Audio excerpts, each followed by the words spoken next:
Fala pessoal, bem-vindos a mais um AstaCast. Hoje nós falaremos da recém-lançada série do Sandman na Netflix. A gente vai dar uma passada geral em relação a tudo que foi abordado na série. Lembrando que a primeira temporada ela foi dividida, em duas partes. Ela tem 10 episódios. Os 6 primeiros episódios eles tratam do primeiro arco do Sandman nos quadrinhos, que é o Prelúdios e Noturnos, e os 4 últimos episódios ele faz referência à Casa de Bonecas, que é o segundo arco do Sandman, né? Eu vou comentar um pouco sobre esses arcos, vou comentar sobre a série no geral, no que eu esperava e no que eu achei, né? Lembrando que eu sou um grande fã de Sandman, então vai ser um pouco enviesada a minha opinião. Sandman é uma das minhas obras favoritas, se não a minha obra favorita, né? Fiquei muito feliz com a obra no geral, mas a gente vai dar uma passada com calma em tudo. Então vamos lá, né? Então, para começar, eu queria falar que Sandman, no geral, ele é uma obra muito complicada de ser abordada. Por que que eu falo isso? Né? Quando o Neil Gaiman ele fez o Sandman, ele tinha uma questão muito difícil de compilar em uma série de HQs, que é justamente quando se trata do sonhar, né? Que é o Sandman, é o Senhor dos Sonhos, para quem ainda não sabe nada do Sandman, né? Se bem que tem um episódio aqui do AstaCast, se não me engano é o sétimo ou oitavo, né? Na qual eu falei antes da série um pouco sobre Sandman também, eu já retratei sobre tudo isso, já falei sobre os personagens, então eu peço que vocês vão lá, escutem, que vai ser bem interessante, vocês vão curtir bastante, vai ser esclarecedor, mas eu vou dar uma passada aqui de novo. O Sandman, ele é o Senhor dos Sonhos, e quando você se trata de uma coisa tão abstrata quanto o sonhar, acaba que é muito difícil de você transpor isso para uma certa mídia, né? O ponto que foi muito importante para o Neil Gaiman, para a decisão dele de fazer, foi que quando você folheia as páginas das HQs do Sandman, né, e de seus irmãos, você acaba notando que há uma série de artes diferentes, abstratas diferentes, traços diferentes, tem misturado aquarela, tem misturado pintura clássica, pintura a óleo, tudo que é tipo de arte que você possa imaginar, porque ele trata justamente da coisa mais abstrata que tem na nossa vida, que é o sonhar, né? E dessa maneira ele retrata o próprio sonhar, né? Eu tô aqui na minha mão justamente com uma edição do Sandman e uma edição da Morte, né? Que é a irmã do Sandman, que eu vou acabar citando um pouco mais à frente, né? A edição do Sandman é uma edição recente, de uma história recente que ele lançou, né? E dá justamente para você ver isso, né? Justamente esses tons abstratos que ele quer passar, justamente por se tratar do sonho, e as formas amplas que ele usa de câmeras, visão de câmeras, visão de desenho, de dimensões diferentes, né? Não é de cima, não é de baixo, é sempre na diagonal, é sempre mostrando um ângulo muito esquisito para você ter essa imagem abstrata do que é o sonhar. E o porquê que eu digo isso? Né? Porque quando a gente transporta isso para a série, eu achei a série muito literal, muito linear, né? Em questões técnicas no geral, a série é muito boa, ela se presta ao que ela deve, né? Mas em muitos momentos eu achei ela muito linear. Até quando a gente foi pro sonho, eu achei algo mais puxado para Nárnia do que próprio pro sonhar do Sandman, porque o sonhar do Sandman, né? Ele é muito abstrato, ele é muito louco, ele tá a todo momento sendo bombardeado justamente por histórias diferentes, no sentido que seres totalmente impensáveis, que você não conseguiria pensar se eu pedisse para você criar um personagem do zero, estariam ali conversando, interagindo um com o outro, né? E quando a gente transportou isso para a série, eu achei tudo muito linear. Obviamente tem seres mais antropomórficos, né? Como lá na parte da Casa de Bonecas, que aparece o pesadelo que tá com o menininho, mas a questão no geral é que eu senti que é muito literal e muito linear. Então eu acho que pra mim, né, eu já comecei tacando uma bomba aí, mas pra mim eu achei tudo muito linear e o Sandman não é linear, não é literal, né? Mas obviamente como se trata de uma outra mídia, eles precisaram fazer certas concessões, né? Tem um ponto interessante também que eu gostaria de listar aqui, é sobre o elenco, né? O elenco está fantástico, amei a participação de todos, né? Em especial o Tom Sturridge, né? Que faz o próprio sonho, né? Ele é o protagonista, entre aspas, né? Ele tá fantástico, ele pega a essência total do Sandman. O Sandman é aquilo, é um cara chato, é um cara meio em crise existencial, depressivo, é um cara que ele tá sempre se questionando, sempre questionando os próprios humanos, ele subestima os seres humanos e os seres humanos sempre trazem algo com que ele possa, né? Se apegar, se apoiar, né? E é muito interessante. Um outro ponto aqui, um outro personagem que vale a recomendação é a própria Kibbe Howell, que faz a Morte, a irmã do Sandman. Ela tá fantástica, fantástica. Quando pega ali no 6º episódio, que é quando ela aparece e tem a interação dela com o Sandman, é incrível, é incrivelmente fiel à HQ. É igualzinho, a passagem, tudo. Só tem umas mudanças ali de concessões, como eu tinha falado, mas no geral tá perfeito. É igualzinha. Eu, como um grande fã dos quadrinhos, tenho aqui diversos quadrinhos aqui comigo, né? Tô folheando enquanto converso com vocês aqui, né?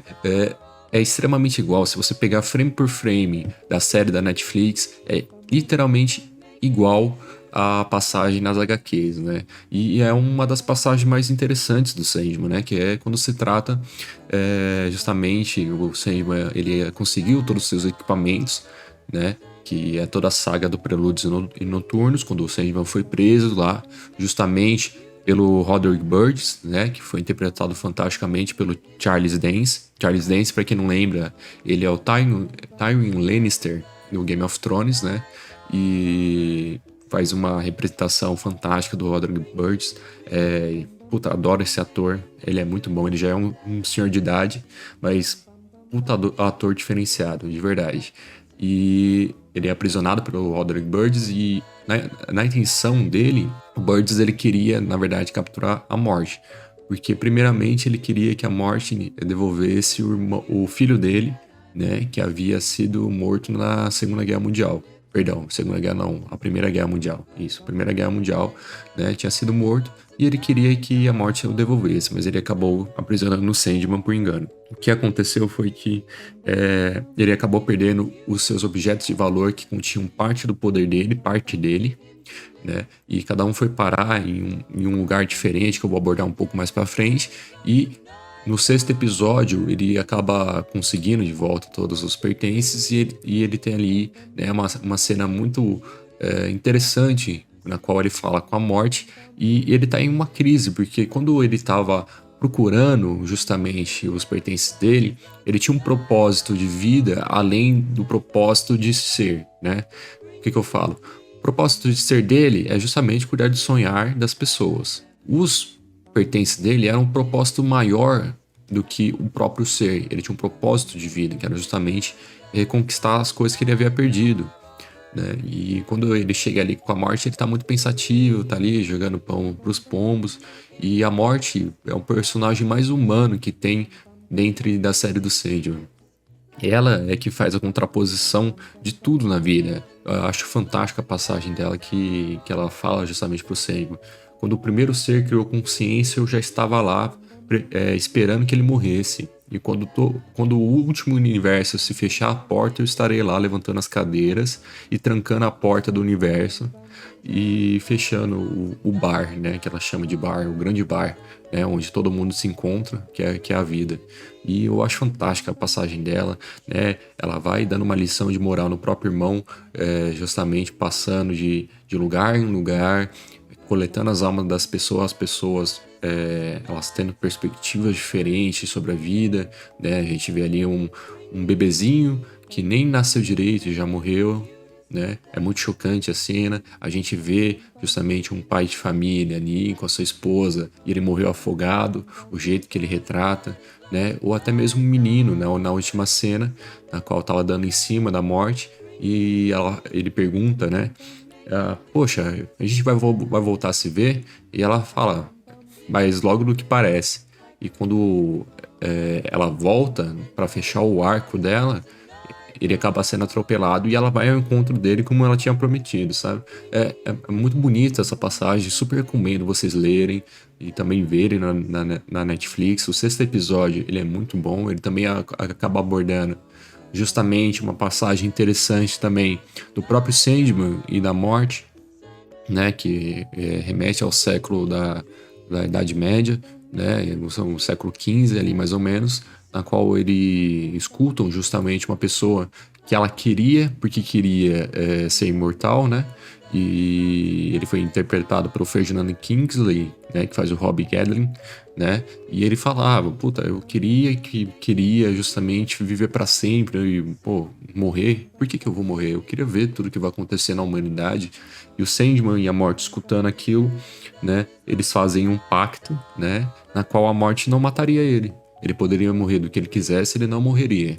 Né? E a cada 100 anos o Sandman ia se encontrar com o Rob Gadling e assim veria se ele continuaria querendo viver, né? E é muito interessante que, apesar de cada situação, a cada 100 anos que ele passou, né? Ele foi, né? Ele perdeu a mulher e o filho, depois ele conseguiu se reconquistar, ficou rico, depois perdeu tudo, viveu como mendigo, depois reconquistou tudo de novo e foi escravagista, e depois ele caiu na real e não foi mais.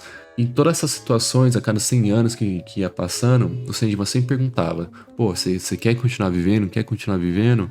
E ele sempre falava: puta, eu quero continuar vivendo, porque não importa o que aconteça, né? Viver uma vida perfeita nunca vai acontecer e a gente sempre vai querer viver a mais, não importa a sofrência que tem, né? Não importa a dificuldade que ele tenha ali no momento. E é muito interessante, recomendo, né? Uma passagem muito, muito foda, né? Foi otimamente interpretado. Esse sexto episódio é o melhor da temporada, é o auge, né? E com certeza vale muito a pena ler também no Prelúdios e Noturnos do Sandman, né? Tem até a passagem ali que foi implícita no sexto episódio que o Sandman é quem criou Shakespeare, né? Nas HQs tem uma passagem mais longa, né, na qual ele conversa com Shakespeare e assim ele cria todo o dilema do próprio Shakespeare, que mais tarde seria a parte de dramaturgia, né, shakespeariana, né, na Inglaterra. É muito interessante essa forma, né? Eu vou acabar abordando uma outra coisa aqui também, é que o Sandman, ele tem um ponto fundamental, né, na vida das pessoas, como o próprio sonho, né? O sonho é muito importante. Quando ele foi preso, ele ficou 104 anos, se eu não me engano, preso pelo Roderick Burgess. Só que o que acontece?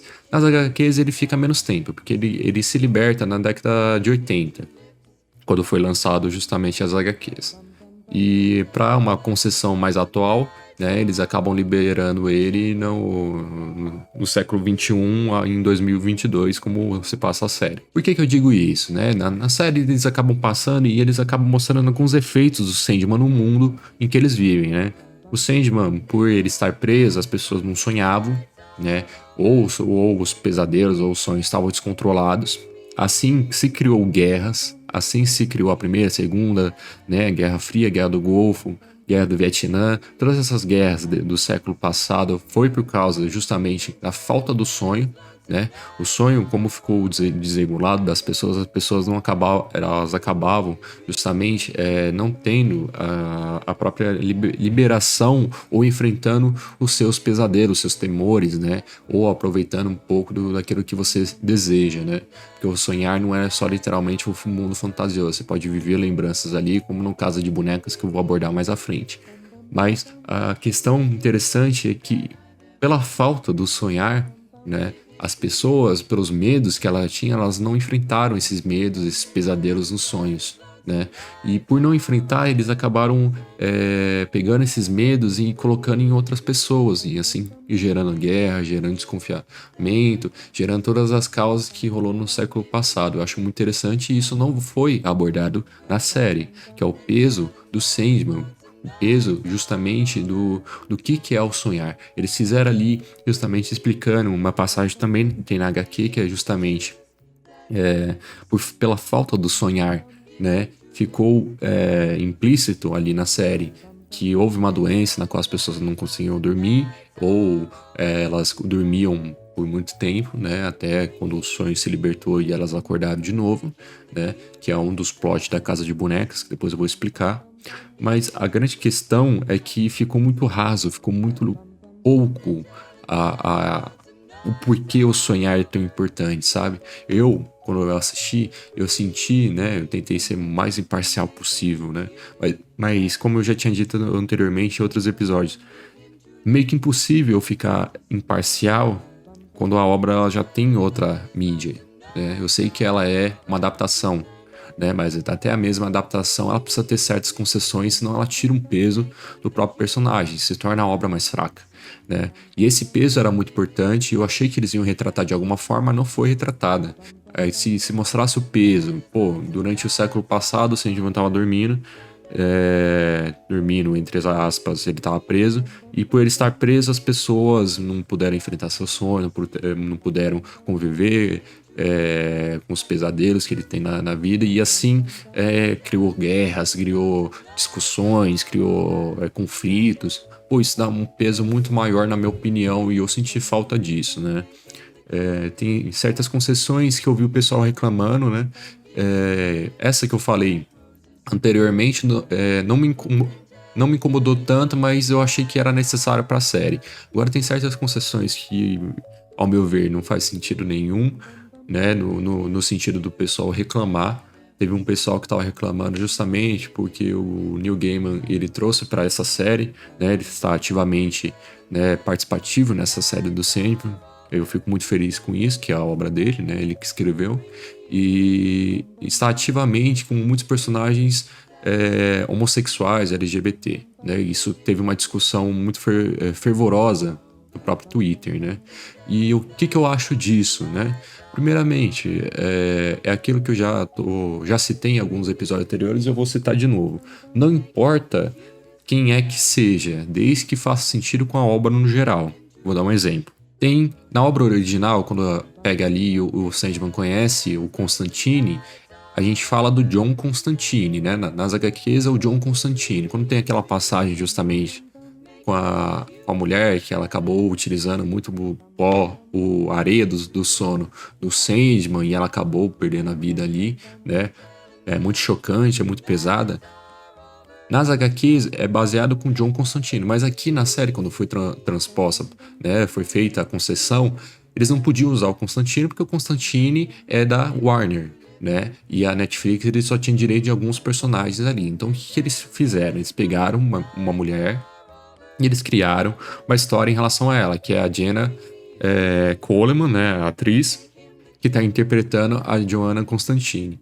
A Joanna Constantine, né, ela tem a mesma passagem do próprio Constantine nas HQs, até o ponto ali que a gente descobre que não é o John Constantine que tem a relação com aquela mulher que acabou utilizando demais aquela areia do sonhar, né, e sim a Joanna, né, trazendo um caso de homossexualidade, né.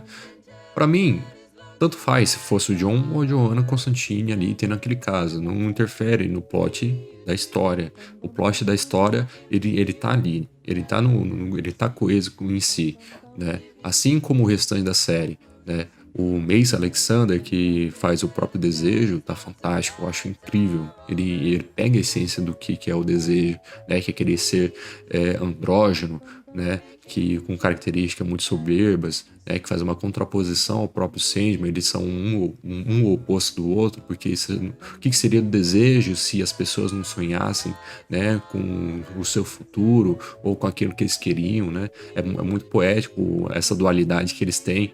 Eu tô muito ansioso para ter os dois interagindo uns com os outros, né? Ou a própria cena lá do Doutor Destino, que por favor não confunda com o Senhor Destino, nem com o Doutor Destino da Marvel. Não tem nada a ver, né? Ele é focado só no Sandman. Isso é uma confusão que tem nas HQs mesmo. Aqui ele é interpretado pelo David Telles, né? E ele é o Doutor Destino, só que do Sandman. Tem o Senhor Destino, que é um dos responsáveis ali da Liga da Justiça, e tem o Doctor Doom da Marvel, que é um vilão ali dos X-Men. Mas são totalmente diferentes, pode confundir o pessoal, né? E tem a passagem ali que ele tá com o Ruby do Sandman, que é pro quarto, quinto episódio, né? E ali no quinto episódio ele tá justamente no restaurante, ele faz um experimento social junto com aquelas pessoas que estão ali, né? E acaba desenrolando um monte de coisa, que eu não vou dar spoiler, vão lá, é muito interessante, é bem legal, né? E tudo que se desenrola acabou gerando certas polêmicas no Twitter, como eu tinha dito anteriormente.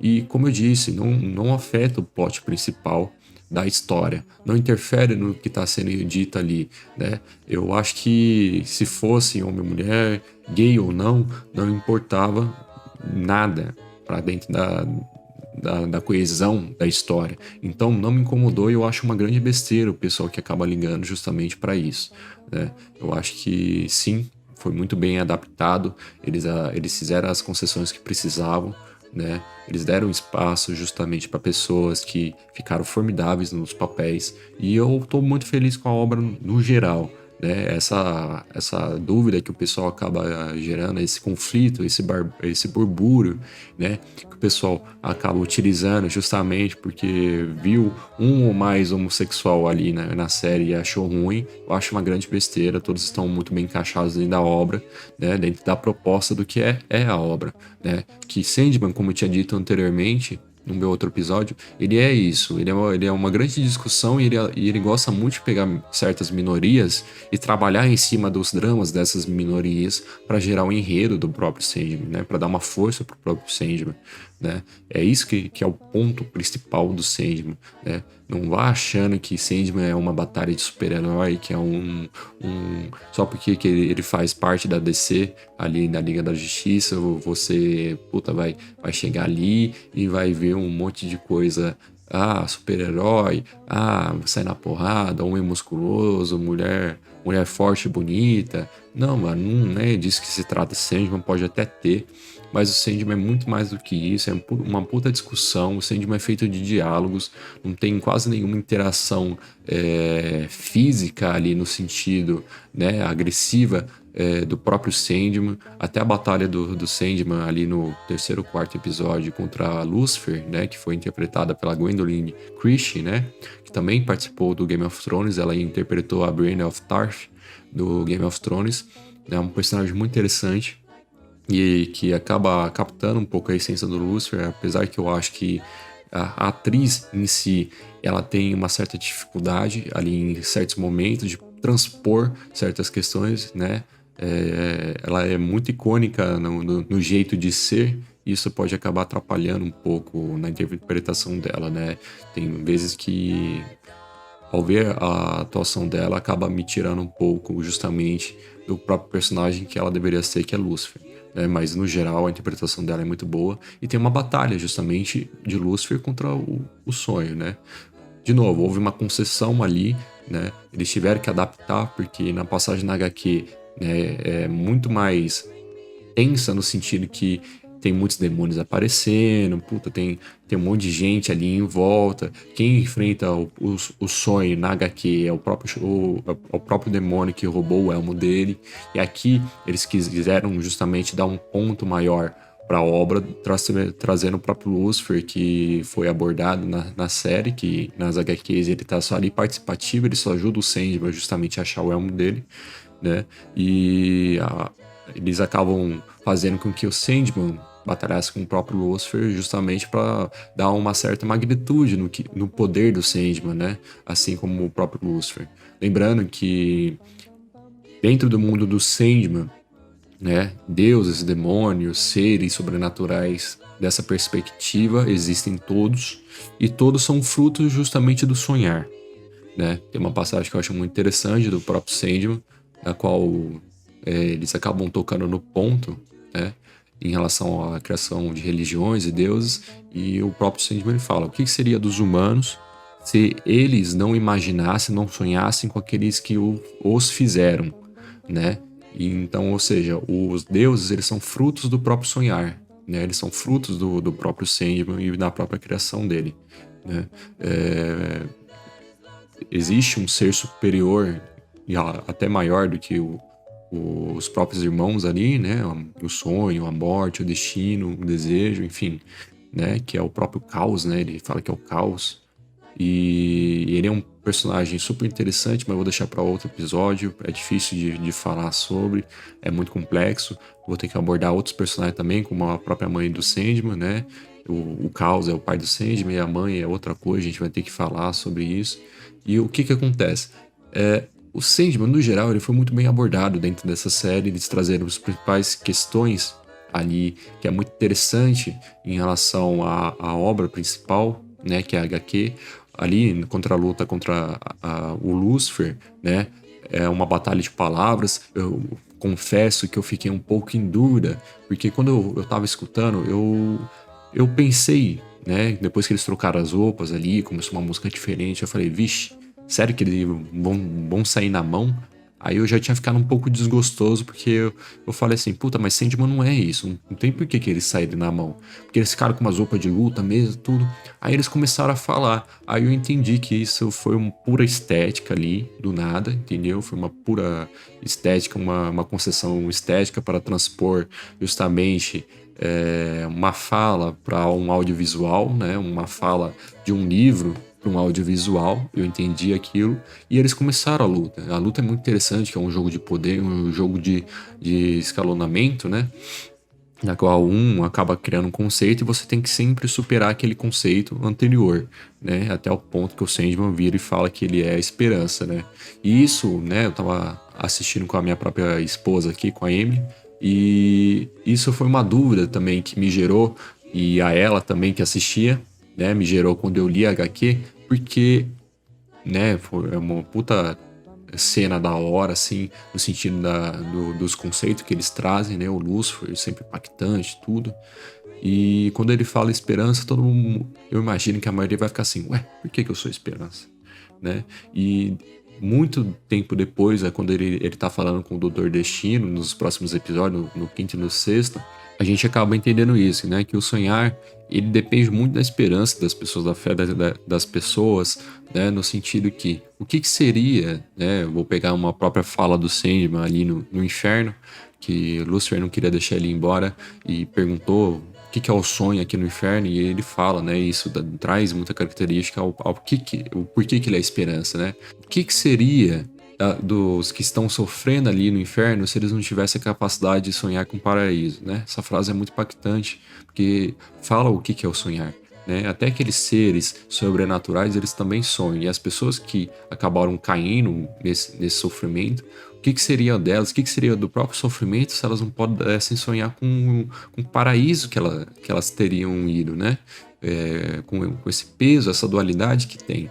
E é muito foda isso, muito foda, porque isso é Sandman.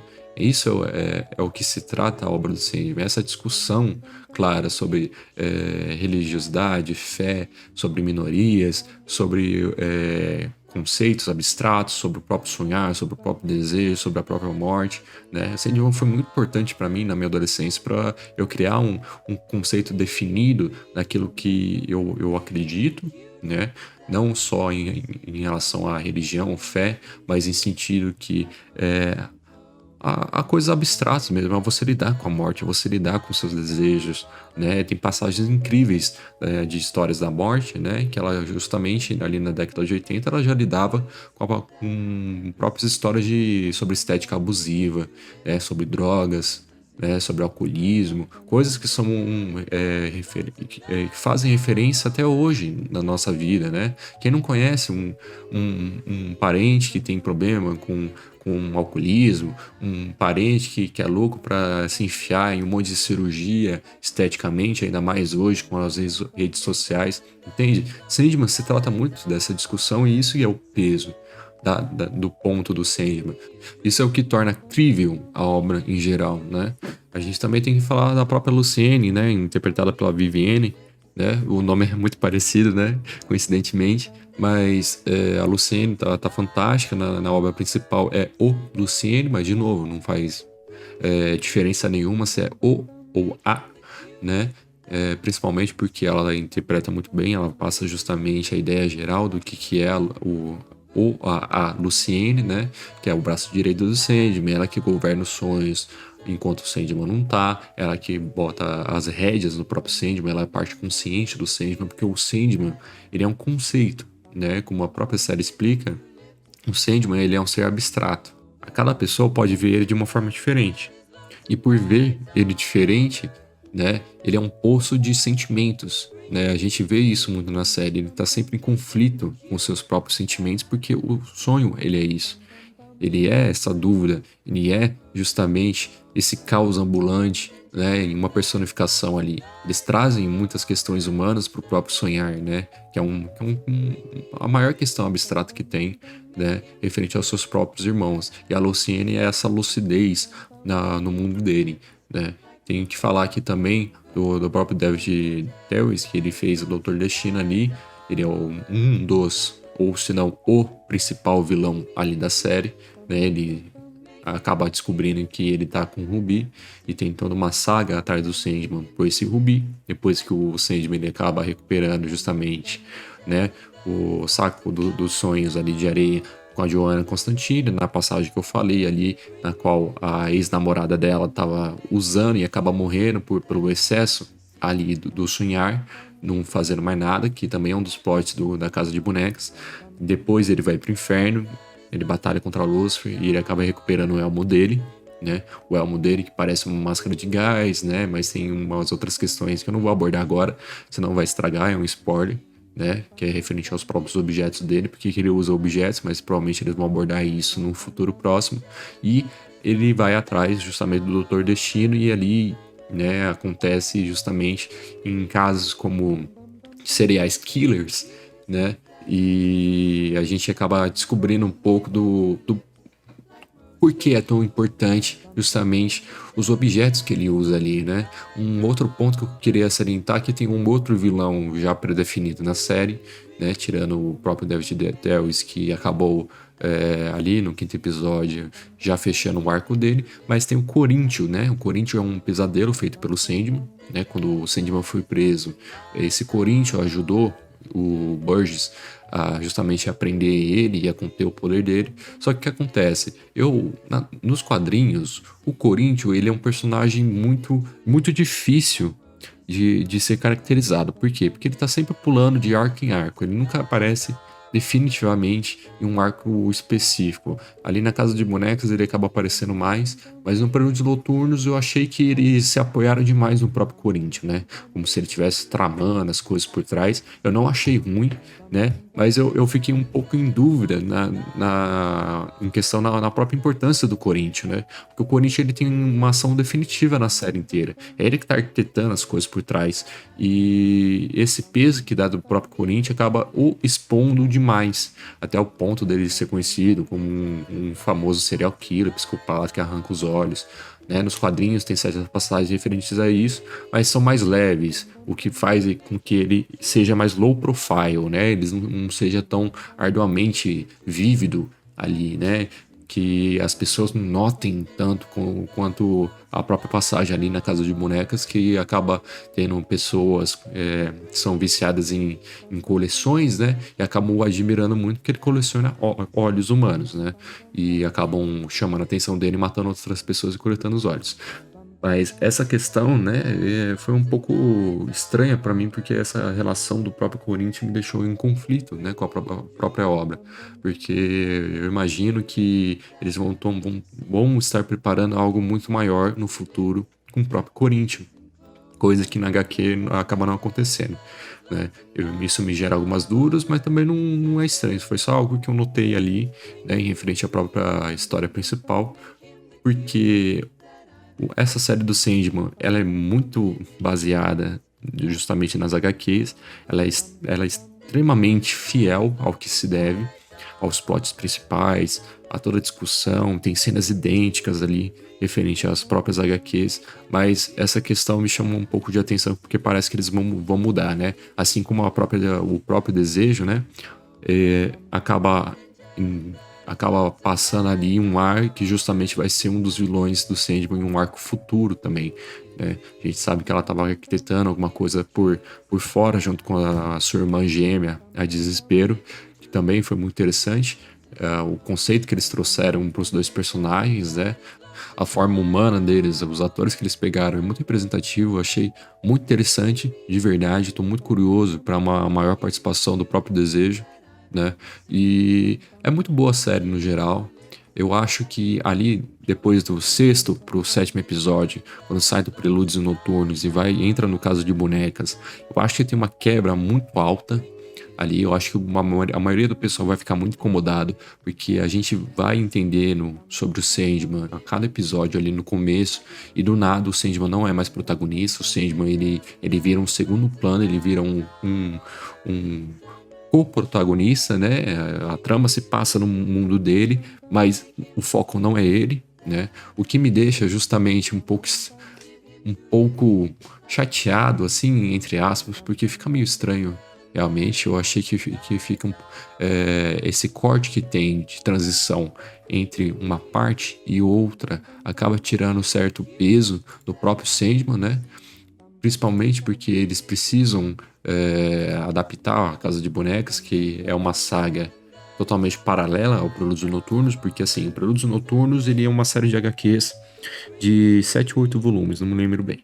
Mas esses 7 ou 8 volumes, eles são fechados nele. Aí quando a gente vai interpretar o Casa de Bonecas, a gente vai ler o Casa de Bonecas, eles são 8 ou 9 volumes fechados ali também, contando uma história paralela, né? Eles têm certos ganchos que remetem às histórias anteriores, mas eles são arcos fechados e coerentes consigo mesmo, né? Eles não são uma continuação direta, entre aspas. Aqui na série, como um episódio é seguido do outro, dá a entender que eles são seguidos um do outro. E quando há essa quebra de expectativa, onde o Sandman ele não é mais o protagonista, a gente descobre um personagem totalmente novo, que é a própria Rose, né? E a gente descobre ali que ela é um vortex, tudo, acaba dando uma impressão muito diferente do que se trata justamente o Sandman, né? Os 6 primeiros episódios, assim como o Prelúdios Noturnos, são muito sombrios, são muito dark, com muito gore, né? Enquanto o Casa de Bonecas é tudo muito colorido, é tudo um questionamento diferente, com base justamente nessa criança, nessa personagem que é a Rose, né? E o irmão dela, toda a trama ali em volta disso, né? Ela conseguir explorar os sonhos de todo mundo, assim como o Sandman, né? Mas não tendo uma participação tão ativa como o Sandman, mas ela pode pular de sonho em sonho das pessoas.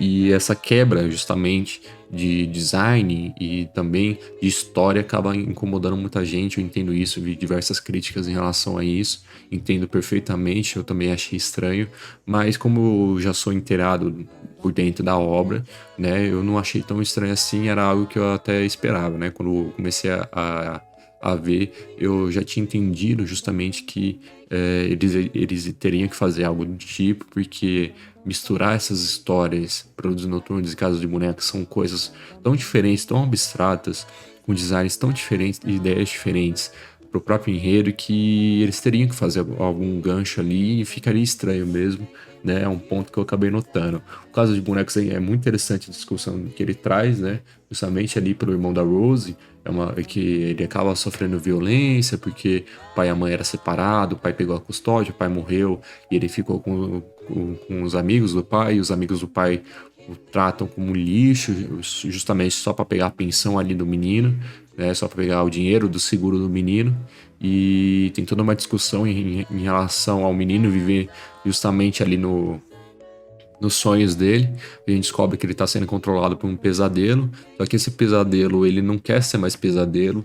E o próprio Sandman é uma passagem muito interessante, que o pesadelo questiona o próprio Sandman e acaba falando que o pesadelo também pode sonhar em ser algo diferente, que é uma puta questão do próprio Sandman com ele mesmo, que ele pensa se ele pode ser algo diferente do que ele é, que é o Senhor dos Sonhos, né? Assim como o seu irmão, o próprio Destruição, que está desaparecido, ele meio que largou de suas funções e ninguém sabe onde que ele está.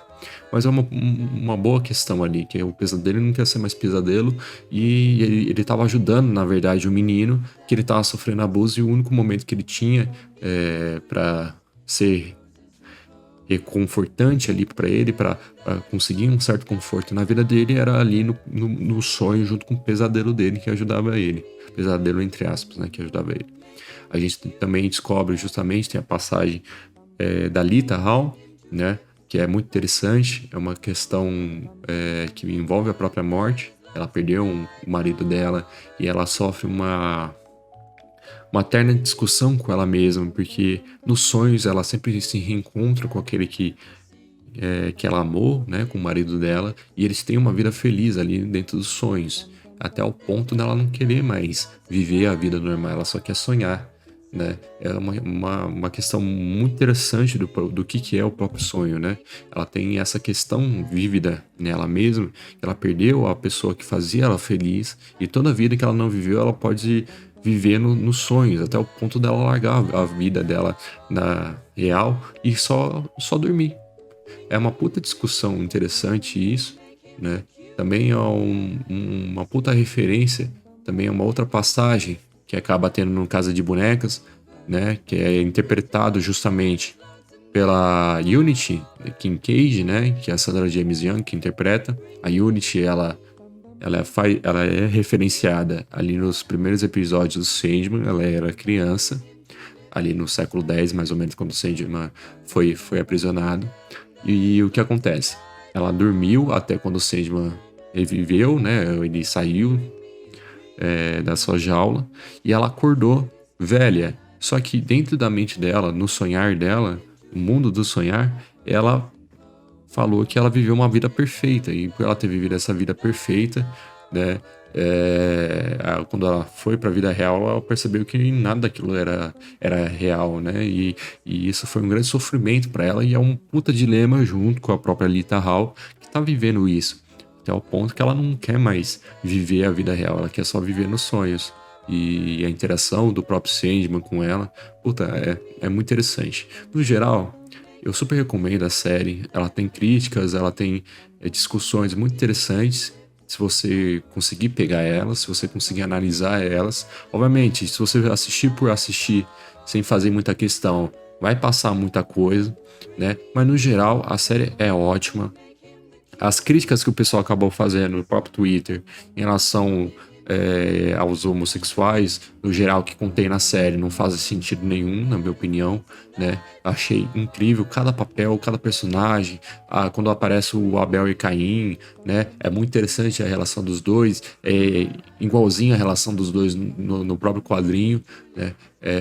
Como eu tinha dito anteriormente, isso daqui é um grande saudosismo para quem leu Sandman ali na década de 80, 90 ou até 2000, como eu li na década de 2000.